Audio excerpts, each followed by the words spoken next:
অবস্থান করব।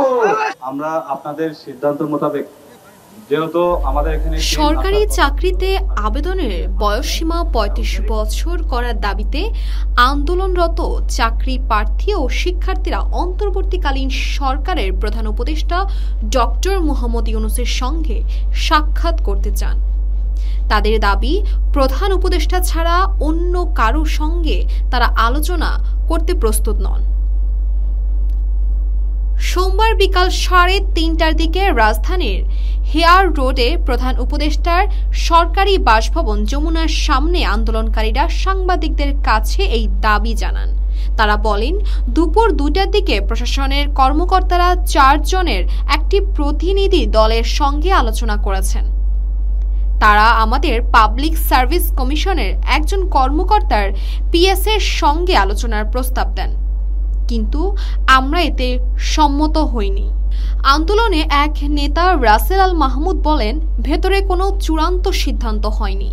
আমাদের সংস্কার উপদেষ্টা ডক্টর আব্দুল মুহিতের সঙ্গে যোগাযোগের কথা বলা হয়েছিল, কিন্তু তারা পরে সময়ক্ষেপণ শুরু করেন।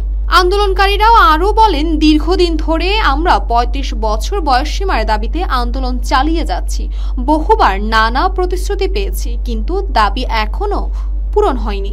আমরা কোনো মধ্যস্থতাকারী নয়, জনগণের আস্থাভাজন এবং আমাদের দাবি বিবেচনায় নেবেন বলে আমরা বিশ্বাস করি। সরজমিনে দেখা গিয়েছে ৫ শতাধিক আন্দোলনকারী যমুনার সামনে রাস্তায় অবস্থান নিয়েছেন এবং বিভিন্ন স্লোগানও দিচ্ছেন। তাদের স্লোগানগুলোর মধ্যে বয়স না, মেধা মেধা মেধা, ৩০ নয় ৩৫ চাই এবং আর নয় কালক্ষেপণ, আজই প্রজ্ঞাপন চাই।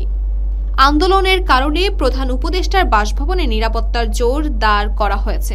পুলিশ ও সেনাবাহিনীর সদস্য সংখ্যা বাড়ানো হয়েছে।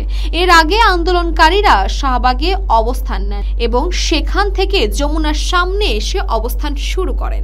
ডিএমপির অতিরিক্ত police commissioner Mohammad Israel Howlader জানিয়েছেন, প্রধান উপদেষ্টা বাসভবনের সামনে সভা সমাবেশের ওপর নিষেধাজ্ঞা থাকলেও আন্দোলনকারীরা পুলিশের নিষেধাজ্ঞা অমান্য করেছেন। পরিস্থিতি অনুযায়ী প্রয়োজনীয় ব্যবস্থা নেওয়া হচ্ছে। তাসপিয়া তাবাসসুম, এই সময়, ঢাকা।